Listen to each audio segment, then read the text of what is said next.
नमस्कार, हमारे इस विशेष कार्यक्रम में आप सभी का स्वागत है। एशिया का सबसे बड़ा विश्व पुस्तक मेला इस समय दिल्ली में चल रहा है, जो कि 17 जनवरी तक चल रहा है प्रगति मैदान में, जहां पर आपको ढेरों पुस्तकें मिलेंगी। यूं कह सकते हैं कि किताबों की पूरी दुनिया ही वहां पर मौजूद है। साहित्य हो, खेल हो, विज्ञान हो या तमाम विधाएं हो, पुस्तकें आपको मिल जाएंगी। हम कह सकते हैं कि डिजिटलाइजेशन की इस आंधी में एक शब्दों का उत्सव वहां पर मनाया जा रहा है। और शब्दों के इसी उत्सव पर बात करने के लिए 3 मेहमान, विशिष्ट प्रबुद्ध मेहमान हमारे साथ यहाँ बैठे हैं। आइए उनका परिचय आपसे कराएं। हमारे साथ बलदेव भाई शर्मा जी हैं, जो कि अध्यक्ष हैं नेशनल बुक ट्रस्ट इंडिया से आते हैं। आपका स्वागत है बलदेव भाई। हमारे साथ डॉक्टर के श्रीनिवास राव हैं, जो कि सचिव हैं साहित्य अकेडमी से आते हैं। आपका स्वागत है। और हमारे साथ डॉक्टर मधु पंत बैठी हैं, जो कि जाने माने लेखिका हैं और प्रकाशक हैं। आपका स्वागत है। सबसे पहले बलदेव भाई आपसे, नेशनल बुक ट्रस्ट इतना बड़ा आयोजन करता है और 4 दशकों से अधिक समय से हम कह सकते हैं कि ये आयोजन हो रहा है। इस बार किस तरह का रिस्पांस मिल रहा है और किस तरह से लोग वहां पहुंच रहे हैं, क्या बता सकते हैं आप? ये वास्तव में नीलम जी पुस्तकों का महाकुंभ है जी। और इस बार तो जिस प्रकार का उत्साह पुस्तक प्रेमियों ने दिखाया है वो अद्भुत है। और हमारे कई पत्रकार मित्र भी कह रहे हैं कि वर्षों से हम पुस्तक मेला कवर कर रहे हैं, लेकिन पुस्तक प्रेमियों की इतनी भीड़ हमें पुस्तक मेले में देखने को कभी नहीं मिली। क्या वजह है अभी उसकी? रविवार को तो 1 लाख का आंकड़ा पार कर गया पुस्तक प्रेमियों का। अच्छा। और ये इस बात का प्रमाण भी है कि जो सर्वे कर के लोगों को ये बताया जाता है कि पुस्तकें पढ़ने में लोगों की रुचि घट रही है, तो इस मेले में विशेषकर नौजवानों की, वर्किंग डेज में भी छात्र छात्राएं कितनी बड़ी संख्या में वहां उपस्थित हैं, इसको देखकर आश्चर्य होता है। पुस्तकों के प्रति रुचि बिल्कुल नहीं घट रही है, लेकिन पुस्तकों को आप सही दाम पर और उनकी उपलब्धता प्रत्येक पाठक के लिए कराइए सहज, तो निश्चित रूप से लोग पुस्तकें पढ़ेंगे। जी, तो किस प्रकार की पुस्तकें इस बार वहां पे प्रमुखता से प्रदर्शित की गई हैं?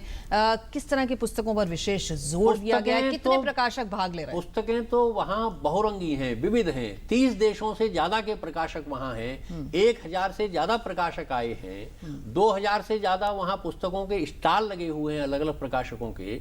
और इतनी विविधता पुस्तकों की है, पूरी दुनिया, सारा संसार वहाँ पुस्तकों का है एक बितान के नीचे। तो जो पुस्तक प्रेमी हैं उनका उल्लास देखते ही बनता है। और ऐसा नहीं, दिल्ली, मुझे कई पुराने परिचित गोरखपुर से, उरई से और दूर दूर से यहाँ अपने परिवार को, बच्चों को लेकर पुस्तक मेले को देखने आ रहे हैं। इस बार में एक बात जरूर आपके माध्यम से हम पुस्तक प्रेमियों तक पहुंचाना चाहेंगे कि पुस्तक मेले में हमने इस बार जो थीम रखी है वो बहुत आकर्षण का केंद्र बन रही है जी। थीम है भारत की सांस्कृतिक विरासत। और उसकी विशेषता ये है कि सामान्यतया जो संस्कृति है उसको नृत्य, संगीत, कला, नाटक, इसके माध्यम से ही परिभाषित किया जाता रहा है। लेकिन हमने इस बार अपने थीम पेविलियन में, जो 7 नंबर हॉल में है, पुस्तकों के माध्यम से उस पूरी संस्कृति को दिखाने का प्रयास किया है। हमने 18 से ज्यादा भाषाओं में देश भर के प्रकाशकों से आग्रह निवेदन करके 1000 पुस्तकें विभिन्न विषयों पर जो संस्कृति का दिग्दर्शन कराती हैं, वो सब पुस्तकें हमने वहां प्रदर्शित की हैं। भारत की जो 32 विश्व विरासतें हैं, यूनेस्को ने जिनको रजिस्टर्ड किया है, उनको हमने बहुत सुसज्जित तरीके से वहाँ अपने युवाओं के लिए, जो बच्चे हैं उनके लिए, कि वो हमारे देश की संस्कृति को जाने, उससे जुड़े, उनको प्रदर्शित किया है। और सबसे रोमांचक बात यह है कि जिन लिपियों के बारे में हम केवल सुनते रहे हैं, कभी शारदा लिपि, ब्राह्मी लिपि, सिंधु लिपि, उन लिपियों को हमने वहां प्रस्तुत किया है। क्या बात। और उन लिपियों को जब वहां आने वाले नौजवान देखते हैं तो सचमुच उनको आश्चर्य होता है कि अच्छा, ये लिपियां ऐसी होती थी। और पुरानी पांडुलिपियां हमने वहां रखी हैं। और इसका हमने घोषवाक्य रखा है, भोजपत्र से ई बुक्स तक। ये पूरी जो प्रकाशन यात्रा है, जो ऋग्वेद से प्रारंभ हुई, ऋग्वेद को मानव जाति का पहला ग्रंथ माना जाता है, यूनेस्को ने भी इसको स्वीकार किया है। ऋग्वेद से जो हमारी पुस्तक परंपरा शुरू हुई, वो ई बुक्स तक किस तरह पहुंची है, मतलब ये पूरा परिदृश्य हमने वहां दिखाया। गागर में सागर भरने का काम एक तरह से प्रयास है हम लोगों का। जी, हमारे साथ डॉक्टर श्रीनिवास राव साहब बैठे हुए हैं, साहित्य अकेडमी के सचिव हैं।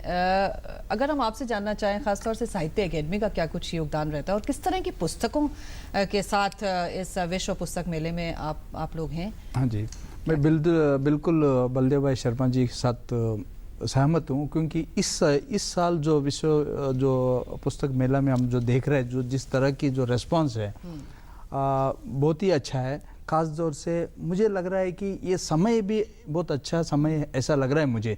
मतलब बाद में हम लोग सर्वे करेंगे, उन लोग के साथ बैठ के डिस्कस करेंगे। समय में परिवर्तन किया गया है। परिवर्तन करने से भी, क्योंकि जनवरी में कुहासा और ठंड रहती है। मौसम ने आपका साथ दे दिया, किताबों का साथ और दे दिया। दूसरी बात है कि बच्चों को छुट्टियां भी है अभी फिलहाल 1 से 10 तक, इस वजह से भी वीकडेज में भी हम बच्चों को देखने को मिल रहा है। और बच्चे भी इतना उत्साह से अभी, मतलब जो साहित्य की समझिए या बुक रीडिंग हैबिट कम हो रहा है करके जो दुनिया में एक वेव चल रही है, वो बिल्कुल सही नहीं है।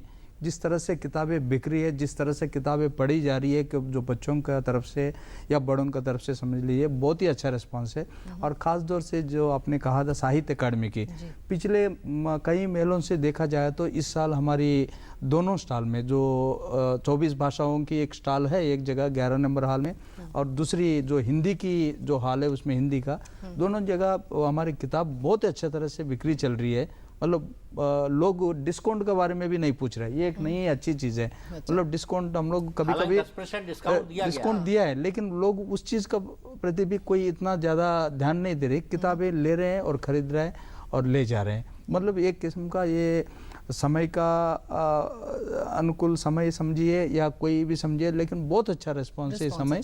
और हम यही सोचते हैं कि आगे सालों में भी इसी तरह रहे। जी डॉक्टर मधु पंत हमारे साथ हैं। मधु जी, हम जानते हैं कि आप तो बच्चों के लिए बहुत लिखती हैं, और जैसे कि बता रहे हैं कि इस बार समय भी कुछ ऐसा मैच कर गया, बच्चों की छुट्टियां भी हैं, तो मेले में बहुत बच्चे पहुंच रहे हैं। ये बताइए कि बच्चों का जो साहित्य है और बच्चों के लिए जो कुछ लिखा जा रहा है, आपका भी स्वयं का भी स्टॉल वहां पर है, उस दृष्टि से आप कैसे पा रही हैं विश्व पुस्तक मेले में बच्चों की किताबों के दृष्टिकोण से? मुझे तो ऐसा लगता है कि विश्व पुस्तक मेले में एक भूचाल आ गया है। अच्छा। किताबों का भूचाल है, विचारों का भूचाल है, और इसमें जब परंपरा और संस्कृति जुड़ गई है तो उसके साथ एक आंदोलन सा ऐसा छिड़ा है कि जिसकी लय में हर बच्चा थिरक रहा है। और उस लय के साथ जब हम बड़े जुड़ जाते हैं और बच्चों के भावों के साथ जब हम अपने भावों को आत्मसात कर लेते हैं तो उसका जो एक आनंद आता है। अब हमारे तो बहुत छोटा सा स्टॉल है, लेकिन पुस्तक बिके न बिके, बच्चों का आने जाने का प्रवाह, माता पिता का उत्साह, लोगों का उत्साह, ये एक देखने योग्य चीज़ है। और जिस प्रकार से जैसे कहते हैं ना, किताबें के प्रति जो लोगों में जागरूकता जागी है कि किताबें जिसको जब हम परिभाषा देते हैं तो किताबें खिड़की होती हैं, जिस खिड़की के माध्यम से हम पूरे विश्व को देखते हैं, पूरी संस्कृति को देखते हैं, पूरे इतिहास को देखते हैं, पूरे परिप्रेक्ष्य को देखते हैं, पूरे भविष्य को देखते हैं। किताबें सीढ़ी होती है जिनके माध्यम से हम ऊपर चढ़ते हैं। किताबें धरती होती है जो विचारों को पनपाती है। किताबें तो सूरज होती है जो हमारे अंदर को, हमारे हृदय को आलोकित करती है। और अंततः किताबें पारस होती है जिनके संदर्भ में जब इनके सानिध्य में आते हैं तो हम भी उन्हीं की तरह चमक उठते हैं। जी मधु जी, जैसे कि बच्चों की पुस्तकों की बात की, और आप तो लेखिका भी हैं, आप खुद किताबें छापती भी हैं, आप प्रकाशक भी हैं, लेकिन आजकल तो बच्चों के टेस्ट बहुत बदल गए हैं। बच्चों को टीवी से फुर्सत नहीं है, फ़ोन से फुर्सत नहीं है, उनको लैपटॉप से फुर्सत नहीं है, वो 24 घंटे इंटरनेट पे हुक्ड रहते हैं। किताबें क्या उतनी आकर्षक हम बना पाते हैं बच्चों के लिए जितनी की उनको ज़रूरत है? देखिए, ये एक बहुत बड़ा चैलेंज है हम प्रकाशकों के लिए, लेखकों के लिए, दोनों के लिए। लेकिन बच्चा जो है उसको किताबें चाहिए। अगर ये भ्रांति हम अपने मन से हटा दें कि बच्चा आज की आधुनिक दुनिया में केवल ई बुक तक ही सीमित रहेगा या कंप्यूटर तक ही सीमित रहेगा या इंटरनेट तक ही सीमित रहेगा, उसे वो भी चाहिए क्योंकि वो दुनिया में आगे बढ़ रहा है और दुनिया के साथ कंधे से कंधा मिलाकर चल रहा है। लेकिन हम इस बात को जरूर याद रखें कि उस किताब को सहलाना, उसे अपने कंठ से लगाना, अपने हृदय से लगाना, उसको पढ़ना, उसके चित्रों को देखना, बार बार पलटना, जो ये काम किताब के माध्यम से हो सकता है, जो अपनापन किताबों से आता है वो और किसी चीज़ से नहीं आ सकता है। और इस दृष्टि से किताबें जो काम कर रही हैं वो काम, और आज की किताबें तो आधुनिकता से जुड़ती जा रही हैं। जैसे अभी मैं प्रकाशन विभाग में चर्चा कर रही थी तो पता लगा कि उन्होंने गांधी समग्र साहित्य को ई बुक में ट्रांसफॉर्म कर दिया है।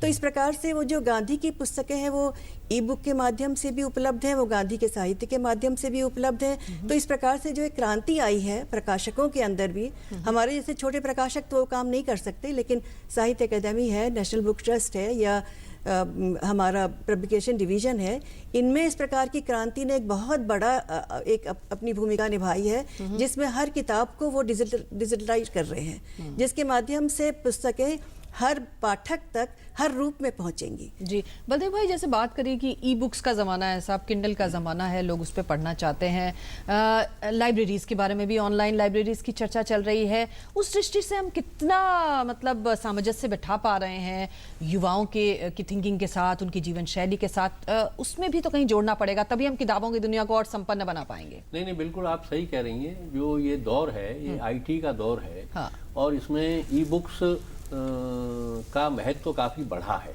और हम सब लोग उस फॉर्म में जा रहे हैं। हमने ई बुक्स परियोजना शुरू की है और करीब 200 किताबें हमारी उस में ट्रांसफॉर्म हो चुकी हैं। उस परियोजना को भी हम पूरा महत्व दे रहे हैं इस बदलते दौर के अनुसार। लेकिन मेरा मानना है कि ई बुक्स और प्रकाशित पुस्तक, इनमें कोई विरोधाभास नहीं है जी। आप भारतीय मानस को, भारतीय मनोविज्ञान को समझिए, किताब उसके ज्यादा निकट है। बिल्कुल। और ये जो आंकड़े दिए जाते हैं, मुझे कई पत्रकार मित्र पूछते हैं जब मैं दूसरे स्थानों पर प्रवास करता हूँ नेशनल बुक ट्रस्ट के कार्यक्रमों में, कि अब तो आंकड़े आ रहे हैं कि पढ़ने में रुचि नहीं रही किताबें। लेकिन मैं कहता हूँ कि हमारे पुस्तक मेलों में आकर देखिए, हमारी जो पुस्तक परिक्रमा की बसें पूरे देश में घूमती हैं, गाँव-गाँव, कस्बों में, कितने उत्साह के साथ लोग पुस्तकें खरीदते हैं। तो मैं ये मानने को तैयार नहीं हूँ कि किताब के प्रति। पर बलदेव भाई, आप ये तो मानेंगे कि जो उत्कृष्ट पुस्तकें हैं उनका वो उस तरह से उपलब्ध नहीं है। लिखा बहुत कुछ जा रहा है, छप भी बहुत रहा है, लेकिन उत्कृष्ट उपलब्धता, देखिए नहीं, उत्कृष्टता भी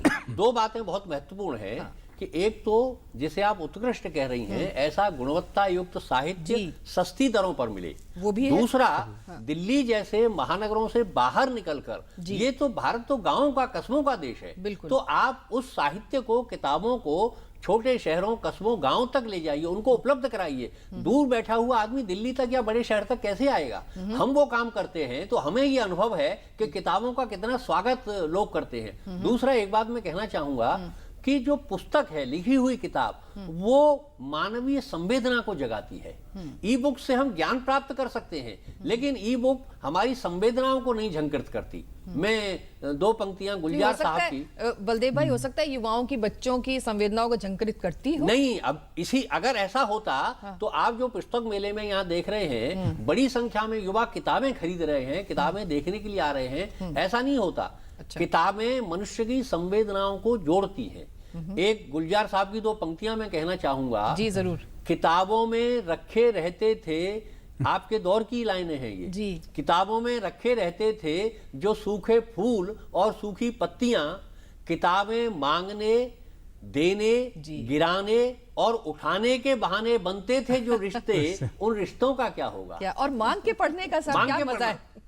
मांग के पढ़ने का जो मजा, मांग के पढ़ने, और फिर कभी किताब लौटाई नहीं जाती, नहीं हुई तो ये जो संवेदना चुपके से धर ली जाती थी अपनी लाइब्रेरी में। तो किताबों के साथ एक अलग रिश्ता है, बिल्कुल रिश्ता है साहब। श्रीनिवास राव साहब, जिस तरह से हम बात करें विभिन्न भाषाओं की, उस दृष्टि से आप किस तरह से देख रहे हैं? हम जानते हैं कि बात करें हम मराठी की, बात करें बंगाली की, हिंदी की, तो उसमें तो बहुत कुछ चल रहा है, हो रहा है, पढ़ा भी जा रहा है, लिखा भी जा रहा है, छप भी रहा है, लेकिन बाकी भाषाओं का क्या? इस दृष्टि से आपका क्या अनुभव? देखिए, इसमें दो चीज है। एक तो ये उत्कृष्ट साहित्य जिसको कहा रहा है, उनकी जो टारगेट ऑडियंस, मतलब टारगेट रीडरशिप जो है, उसकी अलग है। और ये जो छोटी छोटी भाषाएं कही है, जो नया जो हमारी 8 शेड्यूल में जो लिया गया है, जैसे संताली, बोडो, उसमें भी उन लोगों में अपने भाषा के प्रति बहुत प्यार है, प्रेम है। इसलिए कुछ अभी हम लोग एक नेपाली में कुछ किताबें छापा है हम लोगों ने, और संताली में रेयर बुक्स को रीप्रिंट करने के पहले हम 1000 कॉपी लेंगे, हम आपको हमें ये छाप के दीजिए, ये उपलब्ध नहीं है संताली जैसा भाषा में, जिसके मतलब ट्राइबल लैंग्वेज कहा जाती है। इसलिए भारतीय भाषाओं में भी बहुत अच्छे रेस्पॉन्स है। और जो बच्चों का जो ई बुक की मैं भी थोड़ा सा खाना चाहता हूँ। ई बुक का जो है उसका डिमांड है, लेकिन भारत में उतना विस्तार में नहीं है। जो इंडियन साइकोलॉजी जो है, वो किताब पकड़ के पढ़ने का जो मजा है, वो किसी में अभी तक वो इतना परिवर्तन नहीं आया। और दूसरी जो बच्चों में जो नई पीढ़ी की समझिए, जो 8th class, 9th class, 10th class जो भी, उन लोग क्या कर रहे हैं, जो ये इलेक्ट्रॉनिक के माध्यम से उस किताब की जो रिव्यू पढ़ रहा है आजकल, ये मैंने देखा। रिव्यू मतलब एक छोटा सा क्लिपिंग पढ़ के फिर किताब के लिए डिमांड कर रहे हैं। मतलब पूरा बुक को रख के पढ़ना चाहता है।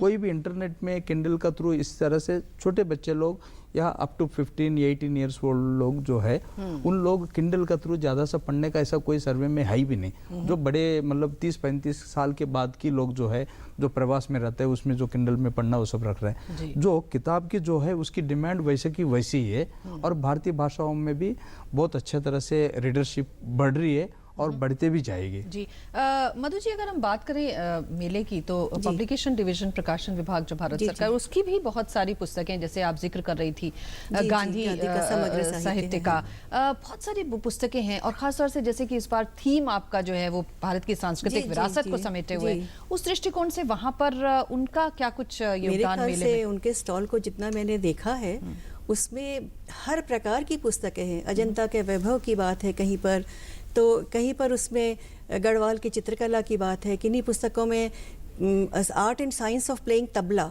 ये एक जो इंटीग्रेशन है जो कला और विज्ञान का, ये एक हमारी भारतीय विरासत की एक बहुत बड़ी वो है सोच है जिसमें हम चीज़ों को समन्वित करते हैं। उस प्रकार की पुस्तकें हैं। इंडियन क्लासिकल डांसेस की पुस्तकें हैं। तो इस प्रकार से जो पुस्तकें हैं उनकी वैरायटी हर प्रकार की है। फिर लोक साहित्य की पुस्तकें हैं, लोक कथाओं की पुस्तकें हैं, हर प्रांत की लोक कथाएं हैं, देश की लोक कथाएं, विदेशों की लोक कथाएं हैं, धरती की कहानियां हैं, विज्ञान की कहानियां हैं। मतलब इस प्रकार की जो वैरायटी है वो इतनी ज़्यादा है, इतनी विविध है कि उन किताबों में खो जाने का दिल करता है। ओके, हम बात करेंगे ग्रामीण परिवेश से जुड़ी हुई किताबों की भी और हम बात करेंगे स्त्री विमर्श से जुड़ी हुई किताबों की भी। एक छोटा सा ब्रेक लेते हैं और तुरंत हाजिर होते हैं हमारे इस विशेष कार्यक्रम किताबों की दुनिया में। आप देखते रहिए DD news.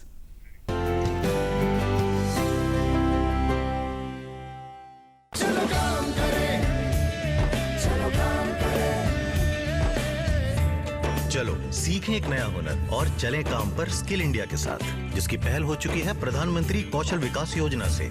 Kaushal Bharat, Kusal Bharat.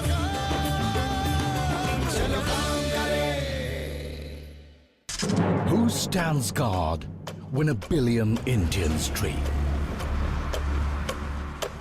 When India sleeps, who stays awake?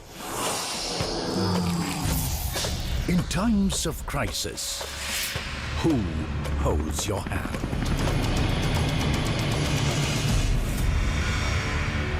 The Indian Army, in service of the nation. Life है प्यारी सी, जी लो हंसी खुशी, प्लानिंग करो अब लाइफ की, सेविंग्स करो, इंश्योरेंस पाओ। LIC के न्यू एंडोमेंट प्लान में पाइए बचत के साथ सुरक्षा भी। घर अपने खुशियां ले आओ।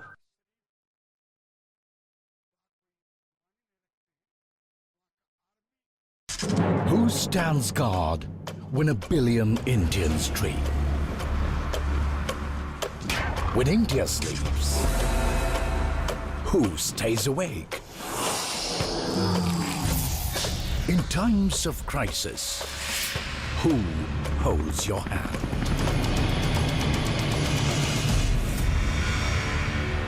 The Indian Army, in service of the nation. तारीख बदलती है, आंकड़े बदलते हैं, तस्वीरें बदल जाती हैं, लेकिन सच नहीं बदलता। अपने परिवार को इस खौफनाक सच से बचाएं, सावधानी से गाड़ी चलाएं। गलत लेन में ड्राइविंग, तेज रफ्तार, सीट बेल्ट नहीं लगाना और ट्रैफिक सिग्नल की अनदेखी जैसी गलतियां जानलेवा हो सकती हैं।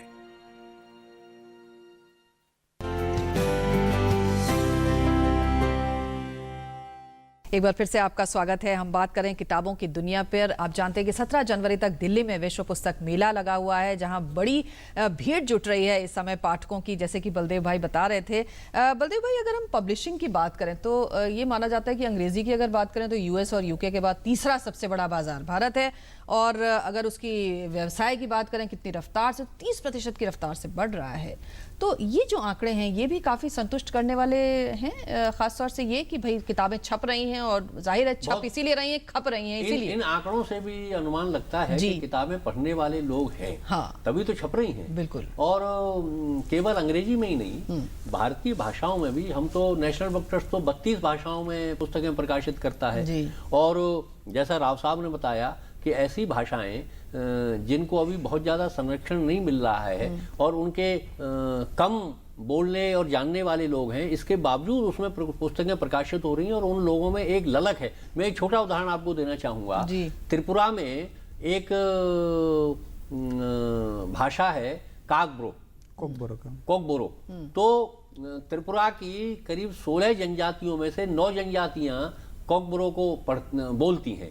तो वहां मैं अभी बीच में अपने एक कार्यक्रम में गया था, तो कोकबोरो भाषा के त्रिपुरा विश्वविद्यालय में जो हेड ऑफ द डिपार्टमेंट है उनसे मुलाकात हुई। तो उन्होंने कहा कि इस भाषा के लिए कुछ काम करिए।